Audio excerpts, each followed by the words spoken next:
Olá, tudo bem? O Sindicato dos Escrivães apresenta o Sindep Debate. Esse quadro objetiva a gente realizar algumas reflexões sobre a organização das forças de segurança e sobre as carreiras policiais. Para que a gente faça esse debate, eu convidei hoje o professor, o doutor Jesus Trindade Barreto, delegado de polícia, delegado-geral, e sempre refletiu sobre essas questões aqui no estado de Minas Gerais. O doutor Jesus, ele é um dos fundadores do Fórum Brasileiro de Segurança Pública. Agradeço muito a participação do senhor, é muito importante a gente fazer esse debate para a gente refletir o papel da segurança pública, né?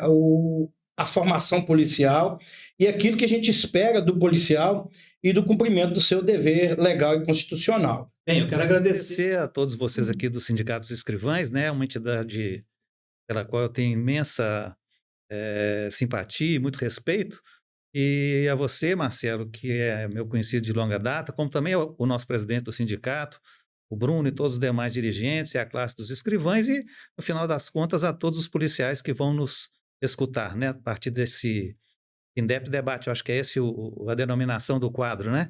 E eu estou à disposição para a gente compartilhar aqui algumas ideias e fico muito honrado pelo convite. Eu gostaria de começar provocando aquela questão que a gente percebe, que é o quanto estão arcaicas as estruturas e a formação das forças de segurança pública. O quanto se faz necessário uma modernização no processo, tanto no processo de formação, como na organização das estruturas dessas forças de segurança. Gostaria que o senhor fizesse um pouco uma reflexão em relação, inicialmente, a esses dois temas.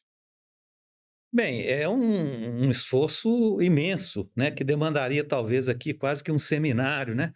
Mas, em linhas gerais, eu estou de acordo com a sua premissa, quer dizer, a estrutura dos órgãos de segurança pública no Brasil ainda é alguma coisa muito contaminada por uma ideologia que vem lá do tempo da ditadura militar.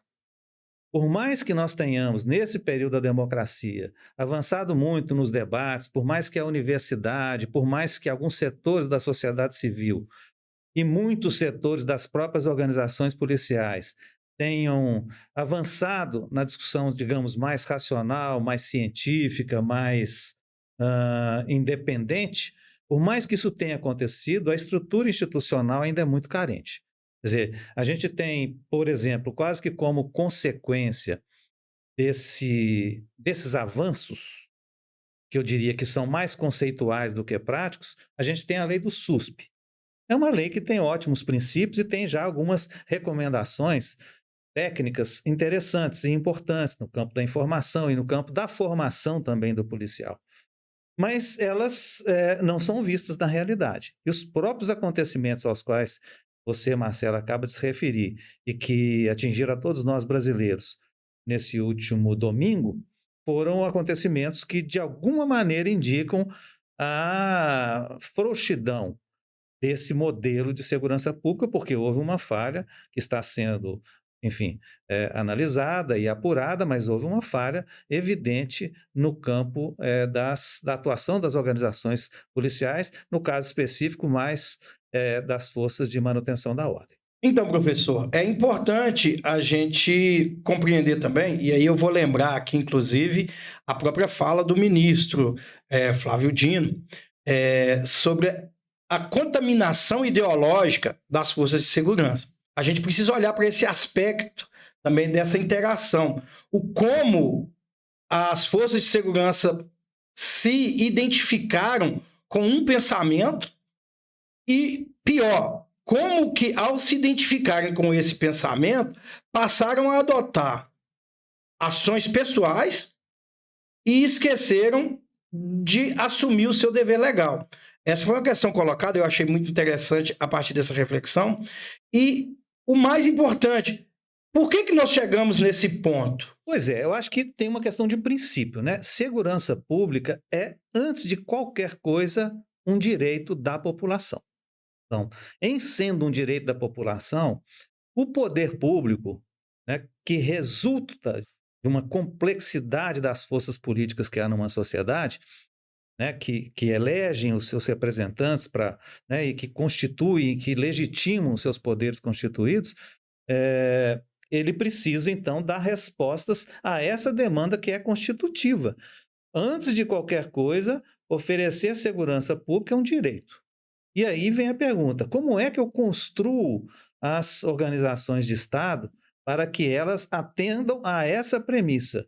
E, obviamente, não é permitindo que ideologias contaminem o conceito da legalidade e da impessoalidade. Quer dizer, as forças de segurança, claro, estão subordinadas ao governo legitimamente constituído na democracia, mas, por outro lado, elas precisam de autonomia suficiente com controle social para fazer vez a esse princípio fundante, que é de oferecer resposta ao direito da sociedade de gozar da segurança pública ordinariamente. Professor, essa reflexão ela se faz muito presente e necessária nesse momento, porque, novamente, eu gostaria de provocar aquela máxima, né? Pensar diferente, todos nós temos o direito de pensar diferente.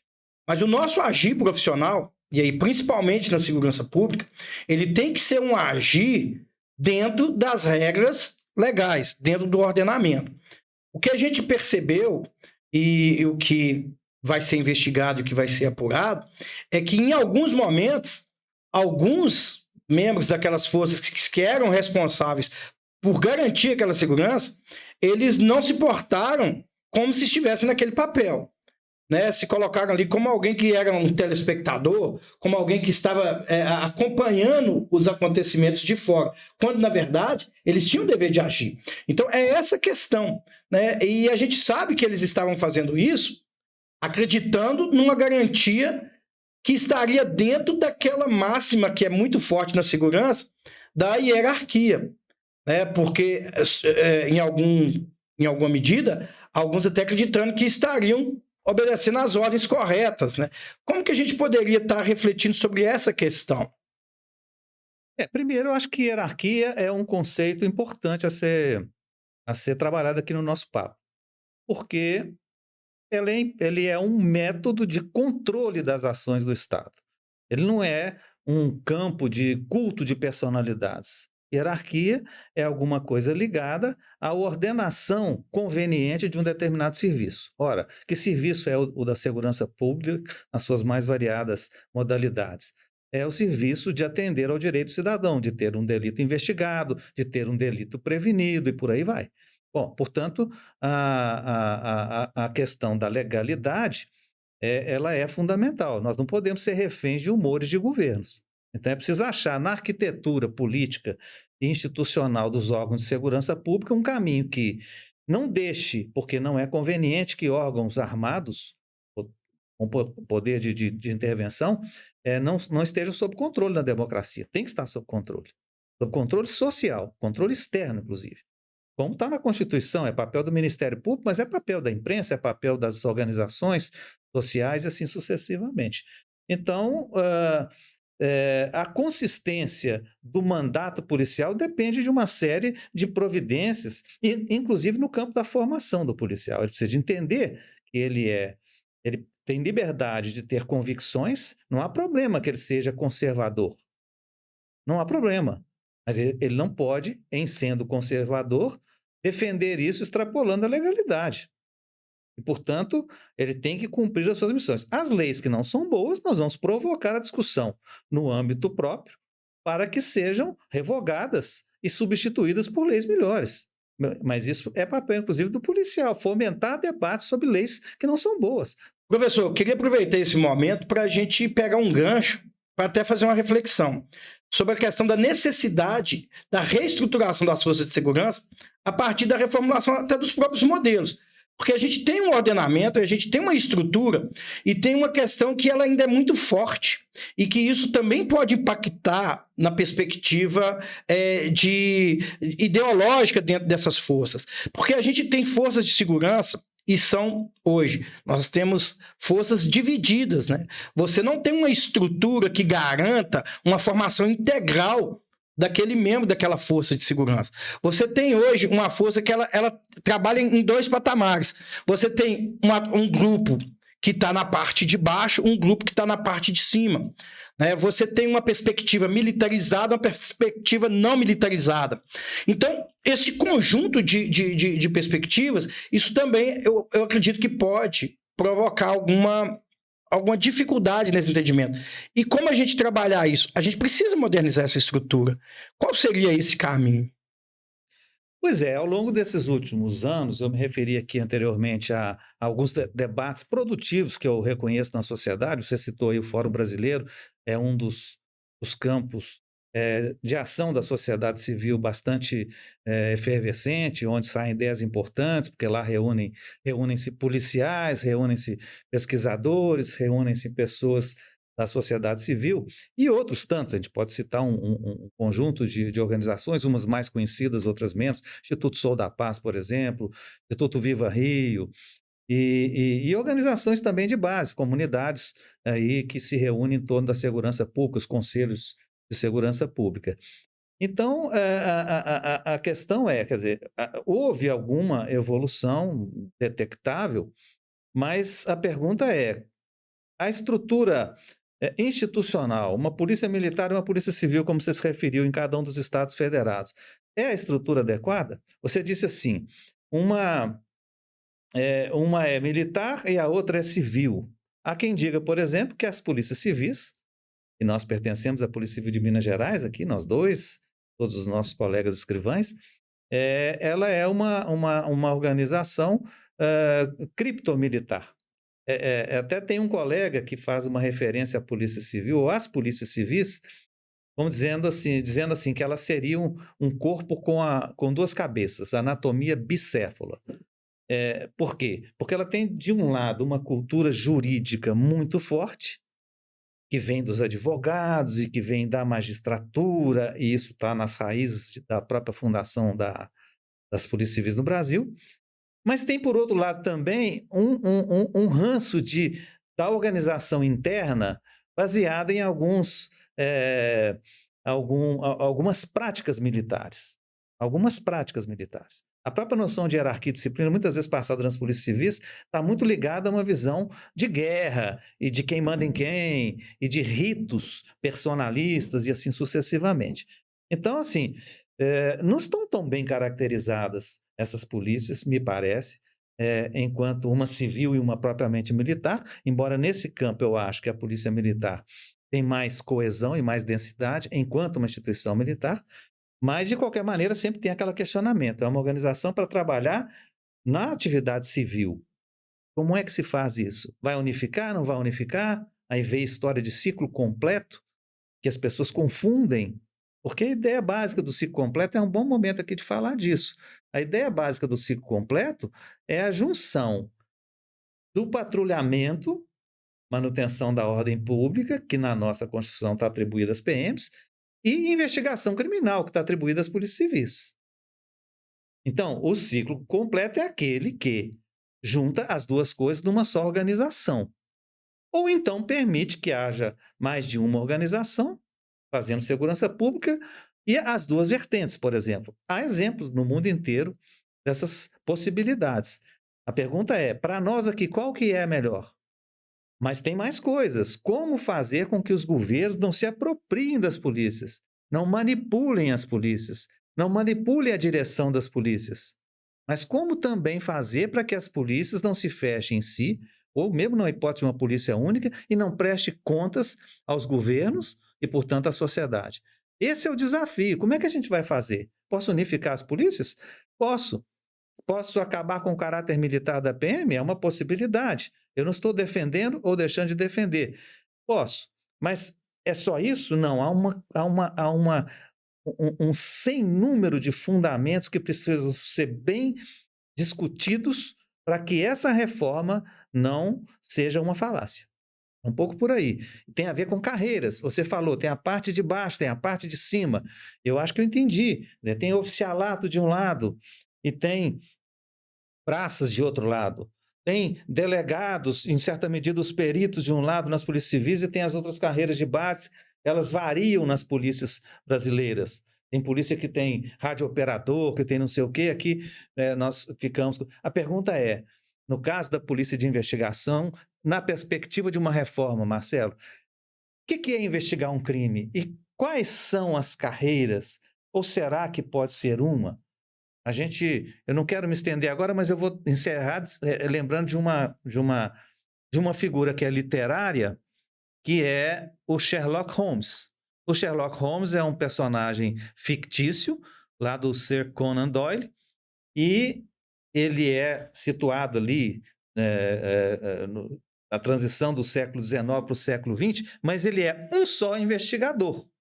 Ele faz tudo que o mundo moderno, ou pelo menos aqui no Brasil, atribuiu a carreiras. Ele tem aquela lupa e representa, de alguma maneira, a capacidade dele de investigar o mundo físico, em geral, o que a gente chama de perícia. E ele tem operações cognitivas, racionais e lógicas que ficam traduzidas naquela expressão famosa, elementar, meu caro Watson. O Watson era um assistente que ele tinha, né? Ou seja, quando ele chegava junto com o assistente em algumas conclusões acerca do comportamento investigado, ele dizia elementar. Quer dizer, ele juntava as evidências físicas com as evidências comportamentais. O direito chama isso de autoria e materialidade. Mas o direito não dá conta disso na realidade policial investigativa. Então a pergunta é, como é que eu divido essas coisas? Que tipo de saberes eu devo ter, né, saberes universitários? Nós temos hoje na Polícia Civil de Minas, eu acho que em país quase todo, nível superior para essas chamadas carreiras de base nas polícias investigativas. Eu sei que não é em todos, não acontece em todos os estados, mas aqui em Minas com certeza em outros estados importantes também. Mas a pergunta é, como é que eu crio uma visão aplicada de um investigador que é biólogo, ou de um investigador que é linguista, ou de um escrivão que é geógrafo, no ato de investigar o delito? Então veja que são questões que vão aprofundando. Eu estou falando um pouco da Polícia Civil, cabe na PM também, coisas desse tipo, cabe na PF, na PRF. Isso tudo são assuntos que estão desdobrados de um problema maior.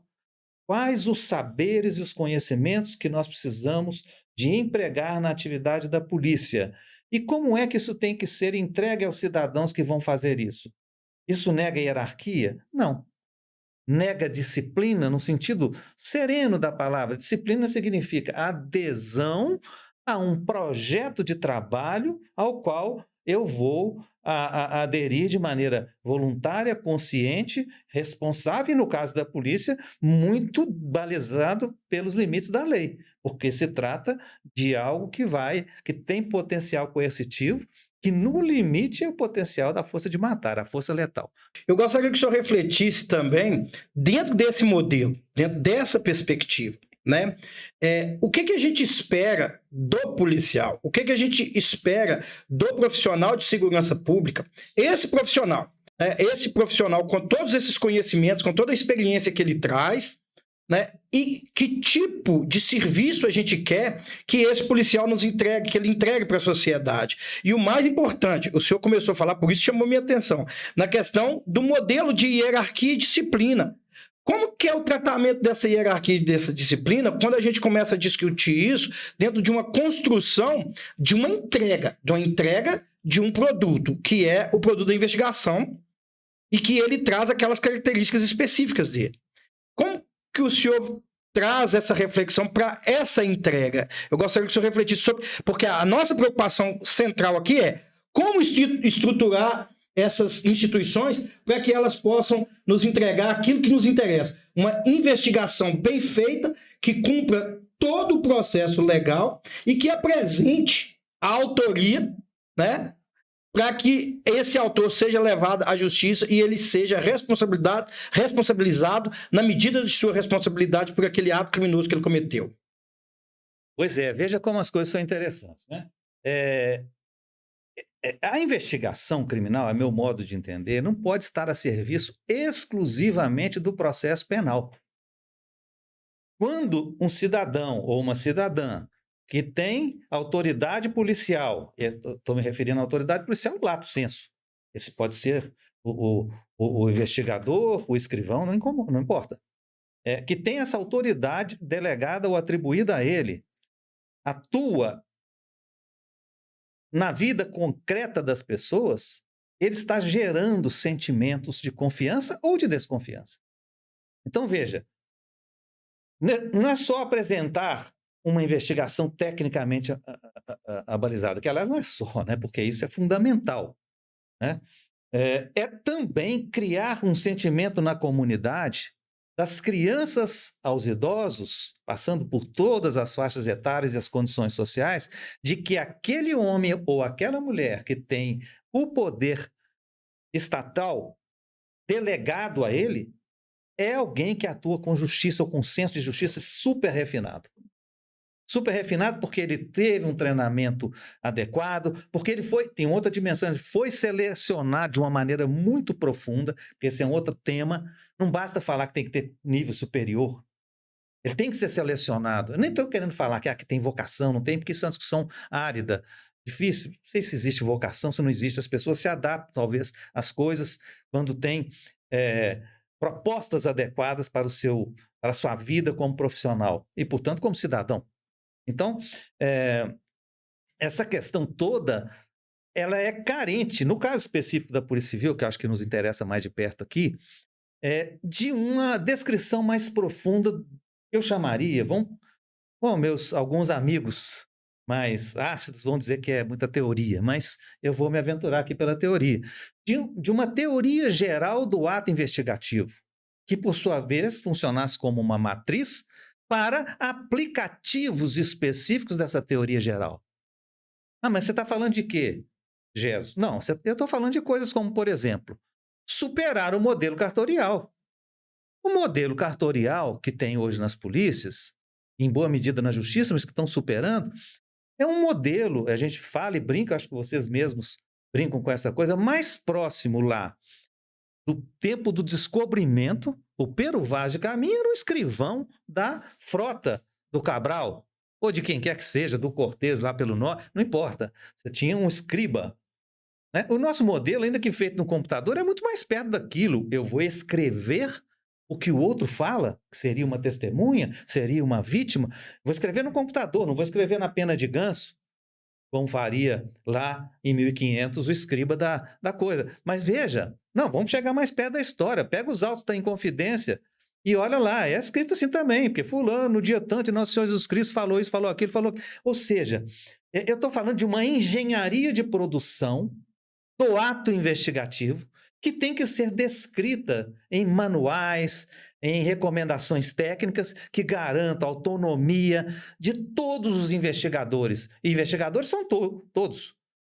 Não é delegado, não é investigador que tem esse nome, é o escrivão também. E essas aplicações não têm mais sentido. Então, nós temos que redesenhar o processo de trabalho investigativo. Tudo bem, tem que haver uma divisão de trabalho, porque existem conhecimentos específicos, que eu chamei aqui de aplicativos. Vamos fazer analogia. Você tem uma matriz, um sistema operacional, é uma matriz, é a teoria do ato investigativo. Eu tenho vários aplicativos que têm a ver com a maneira como eu vou perguntar, buscar as testemunhas, etc, etc, etc. Como é que eu vou reunir isso? Mas, ao mesmo tempo, quando eu faço isso, que tem que ser célere, mas, ao mesmo tempo, objetivo, tem que ser, salvo casos específicos que assim o exijam, tem que ser público, claro, para que as pessoas sintam que estão sendo atendidas, tem que ser impessoal. Eu não posso trabalhar com ódio do sujeito que fez o crime, por mais que, como seres humanos, qualquer um de nós tenha sentimentos, às vezes, difíceis da gente trabalhar contra certos autores de delito. Mas nós somos o cidadão que é escolhido, portanto, pela sociedade, por um processo de escolha, que tem que estar preparado para ter essa, vamos chamar aqui de frieza, né? Controle de si mesmo. Não é com raiva, com ameaça que eu vou fazer isso. Mas, por outro lado, é com muita autoridade também. As forças de segurança hoje, né, as principais lideranças, os trabalhadores da segurança pública defendem a importância da criação de um Ministério para a Segurança Pública. Durante a campanha, o presidente Lula chegou a prometer a criação do Ministério de Segurança Pública. Mas, ao assumir o governo, e aí muitos dizem que é pela pressão exercida pelo atual ministro da Justiça, não houve a separação entre o Ministério da Justiça e o Ministério da Segurança Pública. Qual que é a avaliação que o senhor faz em relação à manutenção do Ministério da Justiça e Segurança Pública e qual que seria o avanço que nós poderíamos ter para a segurança pública com a criação do Ministério da Segurança Pública? Excelente pergunta. Obviamente, primeiro, o ministro Flávio Dino merece respeito, mostrou competência, lucidez como governador do Maranhão, foi juiz, mas tem uma mentalidade mais do mundo jurídico, não só, mas é natural que ele tenha uma influência nata, praticamente, pelo mundo jurídico, pelos dogmas jurídicos, né? Embora ele não seja tão dogmático, né? Merece um respeito profundo, é um homem super inteligente, mas é provável que a ação dele, a sugestão dele ao presidente Lula de manter um só ministério tenha prevalecido por conta disso. Agora, a gente que está há mais tempo discutindo mais a matéria específica da segurança pública, que obviamente está intimamente conectada com o mundo da justiça criminal, mas não. A gente concluiu e conclui, e algumas entidades de base viram isso com muita clareza no Brasil, que a segurança pública ela tem uma racionalidade própria. E dentro da racionalidade da segurança pública, a estrutura policial também tem uma racionalidade própria, complexa. E, portanto, isso é mais do que uma evidência suficiente para o governo entender que seria necessário constituir esse ministério. Ao que me consta, o presidente Lula não fechou as portas e teria, enfim, prorrogado a decisão ou protelado a decisão para um momento mais adiante. E eu tenho até a impressão que esses acontecimentos recentes possam estar fazendo, tanto a ele quanto o próprio ministro Dino, pensar sobre esse assunto. Porque, repito, existe uma lógica própria dentro do campo político da segurança pública, que não é só polícia, é muito mais do que polícia. Nesse raciocínio do senhor que eu queria colocar um elemento. A gente tem visto aí nas redes sociais, algumas pessoas começam a falar sobre aquartelamento, que não seria possível criar um ministério aquartelado, né, de segurança pública, como se a segurança pública fosse ficar aquartelada em um ministério. Eu queria que o senhor comentasse sobre essa perspectiva, o senhor estava falando nesse sentido. A própria palavra quartel, aquartelamento, revela também uma outra dimensão do imaginário coletivo. A de que polícia é quartel, é gente fardada, é gente dando tiro, que polícia tem que comprar arma, viatura, tanque, caveirão, não sei o quê. É óbvio que tem que ter arma, tem que ter carro. É evidente que tem que ter arma, ninguém está dizendo o contrário. Seria absurdo. Tem que estar bem treinado, não adianta comprar treinamento, nós melhoramos demais em tudo isso. Treinamento do uso equilibrado, né? O uso adequado da força, o uso diferenciado da força, como se diz. Então, a palavra aquartelamento é um juízo de valor muito primitivo, muito superficial. E o Ministério da Segurança Pública não é quartel. Um ministério é um campo que reconhece a sua autonomia política para servir ao mandatário e, em resumo, articular-se com outros poderes da República, as esferas de poder, os estados, o Distrito Federal, enfim, né? Que tipo de coisa pode ser feita? O ministério é o melhor caminho para que lá se reúnam não só policiais. Aquartelamento quer dizer assim, quem está dizendo isso aí está falando assim, vou encher lá de policiais. Não, são pessoas da sociedade civil também. São principalmente estudiosos, pesquisadores, é um lugar de discussão. Como é que eu vou operacionalizar isso? Como é que eu vou reformar as carreiras, tanto na polícia ostensiva quanto na polícia coisa? Como é que eu vou fundar escolas de polícia plurais? Eu não vejo problema em fundar escolas de polícia num sentido mais universitário. Lá dentro eu formo policiais tecnicamente, mas formo também cidadãos que vão atuar, por exemplo, nos conselhos comunitários de segurança pública. Dentro dessa lógica, professor, que a gente precisa refletir uma coisa também, que existe um preconceito na sociedade brasileira, que o policial, ele é um iletrado, ele é um ignorante. Policial só sabe agir com arma na mão e com truculência. E a gente vê que existe uma grande dificuldade na nossa sociedade de fazer essa discussão. E aí eu pergunto para o senhor, como a gente diminuir essa distância, uma vez que existem muitos policiais, muitos estudiosos, policiais como o senhor, que há anos debruçam sobre os problemas da segurança pública e da polícia, como a gente romper esse preconceito que a sociedade também tem com os policiais. Porque eu acho que quando surge esse pensamento, vai ser um ministério de aquartelamento, eu acho que é muito mais em relação a esse preconceito de achar que a polícia não abre espaço para que outros discutam aqueles problemas que são do cotidiano. Mas também a gente tem que entender que não há como se falar em discutir segurança pública sem também conversar com os trabalhadores da segurança pública. Porque muito se fala disso, né? Todo mundo quer discutir segurança pública, mas também não quer dar o espaço para que o trabalhador da segurança pública faça esse debate. Como a gente vai poder romper isso? Pois é, eu acho que exatamente a partir de uma reforma estruturante. Eu acho que é necessária uma reforma estruturante. Porque pessoas de qualidade nós temos muitas. Seja por formação, seja por mera conduta. Do ponto de vista da compreensão do seu lugar como trabalhador. Como trabalhador. Agora, sabemos do inverso também, pessoas com muita qualificação, mas que nem sempre têm um comportamento adequado. Mas a sociedade herdou, de alguma maneira, me parece, a ideia de que a polícia é um lugar de truculência.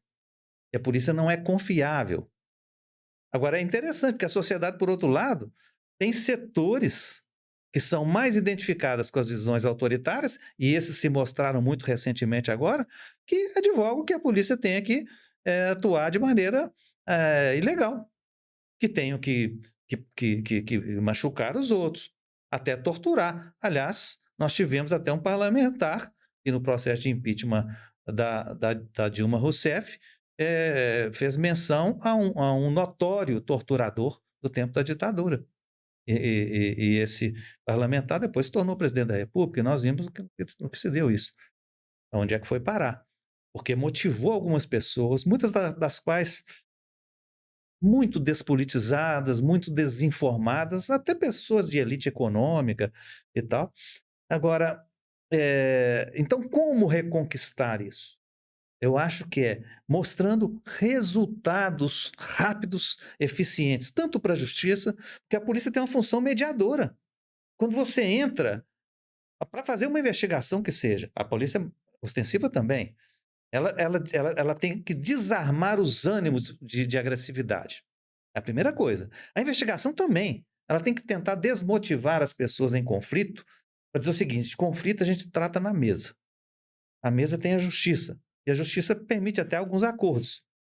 Embora no sistema brasileiro, infelizmente, acordo é pouco trabalhado, só ali nos crimes de menor potencial e tal, e assim mesmo. Então, agora, como é então que eu vou conquistar? Eu vou conquistar quando eu começar a oferecer resultados. Agora, quando é que vai falar? Quando a polícia souber chegar nos locais, afirmar a sua autoridade, se necessário for usar a força física, de algemar, conter as pessoas, mostrar a eles: olha, você está sob o império da lei, você está intimado agora, tem que ir. Mas eu não vou. Olha, não é uma escolha, não sou eu que estou te mandando, é a lei que está te mandando. Você quer entender essa sua situação agora? Então vamos, está intimado. Não quer? Vai à força. Pegou arma para atirar em mim? Eu tenho, então, o dever de fazer, e se necessário, até a força letal, mas que é o último recurso que qualquer policial deve pensar. Professor, o senhor é um estudioso, né? Eu já falei antes e volto a repetir, o senhor, ao longo da sua vida inteira, além do trabalho na polícia, o senhor tem estudado, o senhor tem pesquisado em relação ao trabalho policial. Dentro de toda essa experiência, todo esse arcabouço que o senhor traz aí, histórico, Como seria esse modelo de formação policial? Inclusive, no projeto, no plano de governo do presidente Lula, lá vem constando a questão da universidade da polícia. Como que seria isso? O senhor acha que é viável?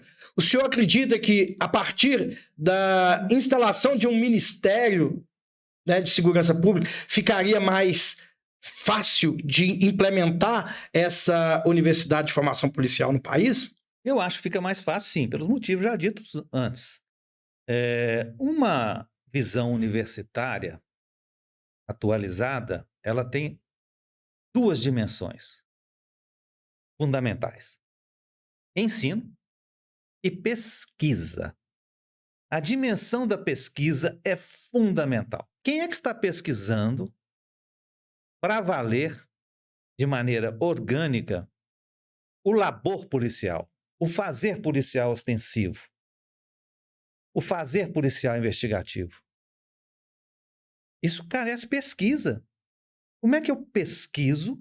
São pesquisas em geral derivadas do campo das ciências sociais e ciências humanas, que vão discutir psicologia do policial, criminologia. Na verdade, lá dentro estão muitas coisas dessa chamada criminologia, que é um nome, enfim, discutível hoje, mas permanece.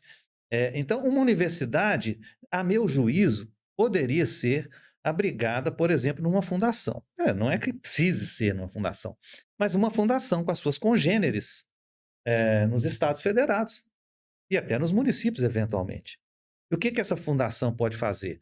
Ela pode articular saberes produzidos nas universidades em geral, faculdades, universidades, centros universitários, articular esses saberes e trazê-los para cá, para a Universidade de Segurança Pública e Polícia. Essa Universidade Geral, né, de Segurança Pública, ela pode ter departamento só de formação policial. E ali ele vai fazer pesquisas. Em geral, serão pesquisas aplicadas. Então, vou pegar um conhecimento da ciência social, ou da psicologia, ou da linguística. Mas o que linguística tem a ver com polícia? Tem tudo a ver. Né? As pessoas se comunicam pelo discurso. Agora há pouco você usou a palavra quartelamento e eu acusei do lado de cá que achava que essa palavra era sintomática. As pessoas se revelam pela boca, pelo discurso. Existe uma disciplina chamada análise do discurso. O que a pessoa faz por detrás do que ela está falando? Então, como é que um policial não tem que estudar isso? Como é que um policial não tem que estudar lógica? Né? Se você for aqui à Faculdade de Filosofia da UFMG, você vai descobrir lá que nos 4 anos de formação de um filósofo, você tem 4 semestres, portanto, 2 anos, 4 semestres de lógica. Lógica 1, 2, 3, 4, não sei como é que é a nomenclatura mais hoje, mas você vai encontrar lá isso. Por quê? Lógica envolve várias dimensões do raciocínio humano. Mas o que faz um policial de investigação? E não só ele, o policial ostensivo também. Ele raciocina, ele pensa. Ele pensa. Veja como é que as coisas são interessantes aqui na polícia. Algumas pessoas falam com a gente assim, com alguns policiais. Você é uma cabeça pensante. De novo, quase que uma... esse aí é a cabeça pensante da polícia. Por detrás desse discurso está até dizendo assim, a maioria não pensa. Então você pensa. Isso não é verdade. Isso não é verdade. São muitos que pensam. E alguns que, infelizmente, na estrutura das polícias não podem afirmar o seu pensamento, que às vezes é super sofisticado. Vamos pegar um exemplo? Como escrivã de polícia?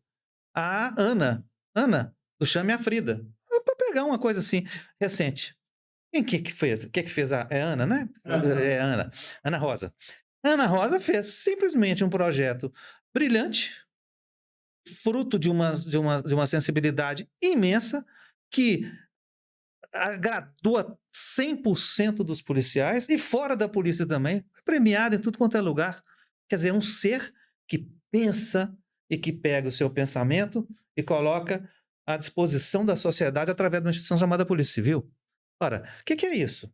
Esse é um ser que está construindo saberes. Esse saber dela tem que migrar para um lugar, e essa universidade a qual você se refere é um campo propício, se bem estruturado, para lá a gente ia começar a achar aplicações como essa que ela fez e começar a inserir na coisa. Discutir as carreiras. Mas por que tem que ter? O investigador investiga, mas faz comunicação. Mas por que ele não pode gravar lá? Por que ele não pode ter a fé pública e falar assim, olha, nessa investigação, sim, acabei de ouvir ali, a testemunha falou isso, e ter fé pública. Uma coisa que incomoda muito é a gente pensar na perspectiva da limitação profissional. Esse modelo que o policial ele não tem uma carreira que garanta a ele chegar no último nível, uma estrutura desenhada e estabelecida onde você divide em castas, né? Você tem aquele profissional que vai ser sempre subalterno, porque ele escolheu uma entrada para a polícia que só garante a ele estar nos postos subalternos. E você tem aquele outro que entrou somente nos postos de chefia. Ou seja, ele nunca experimentou o dia a dia do que é fazer um trabalho ali de execução, porque ele já entrou na instituição no comando. Ele sempre foi comandante. Inclusive, ele não vai ter nem a sensibilidade de perceber como é o dia a dia daquele que está realmente operacionalizando. Então, essa questão para nós é uma questão muito cara também para as entidades que fazem a luta, as entidades de base, da necessidade de reestruturar as carreiras policiais. Para poder fazer dessa construção dentro dessa perspectiva da formação integral do policial. Pois é, eu acho que são muitas alterações e um dos itens fundamentais da pauta está justamente aí. Como é que eu faço a divisão do trabalho? Eu até diria, Marcelo, e não é assim. O sujeito não fez a operacionalidade, então ele não está preparado para a coisa. Então, eu vejo com muita importante, com muita destaque, com muita urgência, a necessidade de se pensar nisso. Não é porque o sujeito nunca fez isso ou deixou de fazer aquilo. Agora, quando você vai ver assim, o investigador passa a vida fazendo intimações, aí o outro é que vai lá para fazer indagações, para tentar trazer uma notícia nova para a delegacia, botar isso num negócio chamado comunicação, essa comunicação vai para o escrivão para o delegado para cá, requer perícia, o perito às vezes não tem nem notícia do caso, quando não foi a local primário do crime. A gente tem que lembrar, local de crime não é só o primeiro lá, tem várias coisas que aparecem depois, objetos. Eu lembrei do Sherlock Holmes, que era uma pessoa só que fazia tudo, mas aí o mundo moderno dividiu. Você vai datilografar, você vai intimar, você vai fazer aquilo. Tem polícia aí que tem rádio operador, tem polícia aí que tem motorista, o cara é policial, outro é carcereiro. E tem gente que reclama. Não, somos todos investigadores, mas nós temos que segregar determinadas funções. E eu não vejo com nenhuma dificuldade a possibilidade da gente ter uma ascensão de entrada única. É preciso discutir muito, não é só chegar lá, bater uma vara de condão, tomar poder, não é isso. É discutir racionalmente. É possível entrar e com base em mérito, não gosto da palavra meritocracia, acho ela um pouco hipócrita, mas com base em saberes, em talentos, em habilidades, caminhada profissional séria, avaliada de maneira científica, não é na base da fama, fulano é que vai lá e caça e traz, não sei o quê, né? Porque nem sempre é assim. Com base em tudo isso, essa pessoa vai galgando posições e a instituição oferece formações. Professor, eu conheço a história do senhor, sei que o senhor é um grande defensor, né, e é um militante nas causas aí de defesa dos direitos humanos.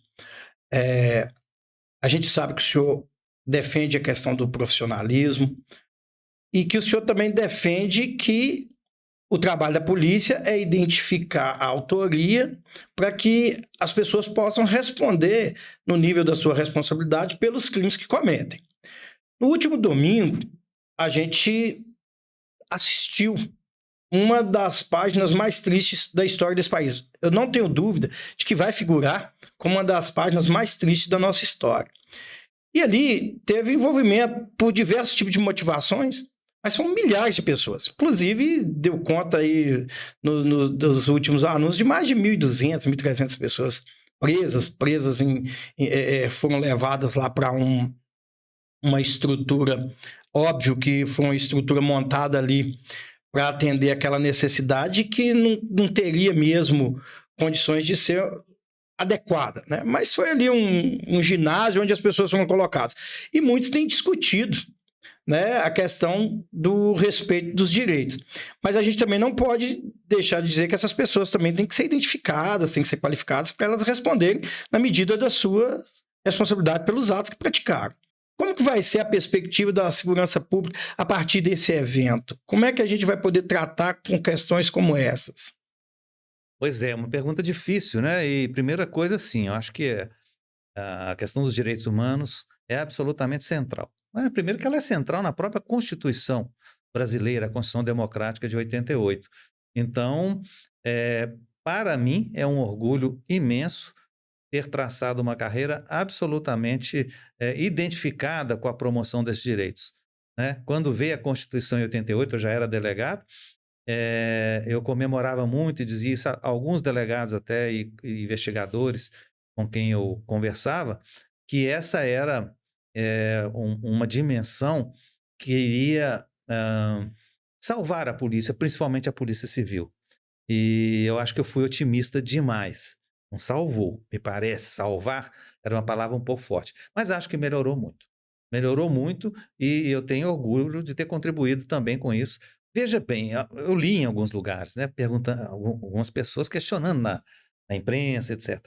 Eh, Se fossem trabalhadores de um sindicato, trabalhadores majoritariamente negros, pobres, que fossem protagonistas daqueles atos de domingo, como é que eles seriam tratados?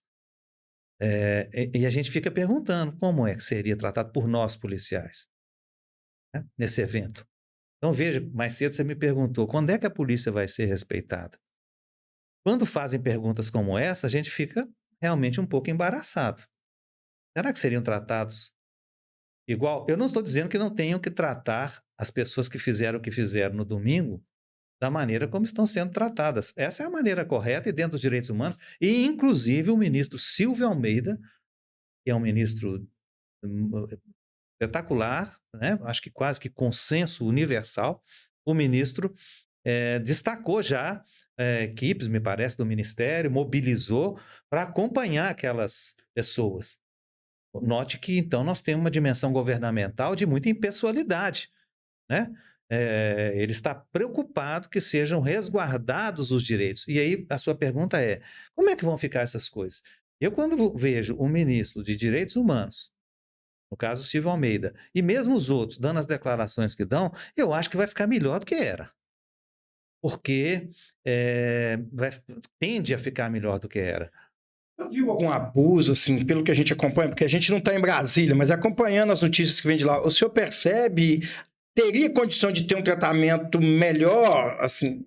Olha, Marcelo, é o que eu disse, em outros episódios, o tratamento não era tão, né? Puseram os ônibus, puseram as pessoas lá, foram conduzindo, tomaram uma decisão lá, certamente com respaldo do juiz natural, eh, de liberar, obviamente, idosos e outras pessoas, etc., vão responder fora, e certamente avaliando as condutas também, né? Certamente pode ter até algum idoso aí que tenha cometido ali especificamente, né? Tem que ser individualizado. Então, eu acho que eu não vi até agora. Pode ter tido, possível. Alguém lá que se excedeu e tal. Agora, eu acho que é um tratamento que a gente não vê se fossem outros contingentes da sociedade brasileira. Não quer dizer com isso que só tivesse gente da elite econômica lá no movimento, não. Tinha um monte de. Desculpa aqui, eu vou ser bem formal, tinha um monte de mané, né? Lá, eu acho que o sujeito estava lá, vai lá, toma. Massa de Né? manobra. Massa de manobra. Né? Entra na pilha e não tem noção. Senhoras, às vezes eu mesmo conheço pessoalmente, lamentavelmente, sei de gente, mais conhecida, né, que não tem a menor noção política do que é a sociedade, estava aí na porta do quartel. Então, assim, mas objetivamente, acho que vai ser melhor. Eu acho que vai ser melhor. E acho que se o governo tomar a decisão de criar o ministério, vai ser melhor ainda, o Ministério da Segurança Pública, porque aí eu acho que esses assuntos podem ter um tratamento mais pontual. Esse conjunto de questões são complicadíssimas, mas que tem solução para todas elas, carreira, polícia, militar, não militar, civil, direito, não sei o quê, ciclo completo, carreira única, não sei o quê. Tudo isso pode ser tratado numa mesa. O Ministério da Segurança Pública é o quê? É uma mesa. A metáfora é uma mesa onde eu reparto problemas, constituo os problemas, faço os enunciados desses problemas e começo a enfrentá-los, chamando as pessoas que podem ajudar naquele ponto. Professor, o bate-papo está muito bom, né? Assim, a gente passaria aqui... O tempo fica apertando a gente, né? A gente passaria aqui o tempo todo, temos muito tempo, muito tema ainda para debater, mas eu já vou deixar aqui, né, antes da gente encerrar, deixar o convite. Eu gostaria de tê-lo aqui como um parceiro, né, nesse quadro que a gente está inaugurando, o Sindep Debate. Gostaria de deixar aqui o convite para que o senhor possa vir outras vezes, para que a gente possa fazer outros debates. Hoje a gente procurou fazer um debate mais amplo e eu acho que a gente pode dividir temas e fazer um debate mais específico, né? Acho que o senhor tem muito aí para oferecer para nós e para as forças de segurança e para a polícia civil no geral. E eu gostaria de contar muito com o senhor para a gente continuar fazendo esse debate. Gostaria de agradecer muito a presença do senhor. Gostaria de passar a palavra para que o senhor fizesse as suas considerações finais. Pois é, Marcelo, eu quero agradecer muito, né? O agradecimento é todo meu. Você sabe, né? Há muito tempo a gente já se conhece. Eu tenho muita consideração, muita simpatia aqui pelo Sindep, pelo nosso presidente Bruno, por outros escrivães com quem eu me relaciono. E eu realmente acho que vocês constituem, né, uma entidade de muita qualidade. Eu aceito sua convocação e toda vez que eu puder vir aqui para ajudar a gente a provocar e etc., eu estou à disposição. Prazer de estar com vocês aqui no Sindep é muito grande, vale a pena vir aqui toda hora que chamarem. A ideia do Sindep Debate é que a gente possa trazer temas relevantes para a Polícia Civil, para toda a categoria. Por isso, fica o convite. Acompanhe as nossas redes sociais, @SindepMG no Instagram, no YouTube, a TV Sindep MG. Esse vídeo e vários outros estarão lá. O importante é a gente contar com a participação de vocês. A partir da interação e do engajamento de todos vocês, nós iremos fortalecer a nossa rede de comunicação. Muito obrigado e até o nosso próximo encontro.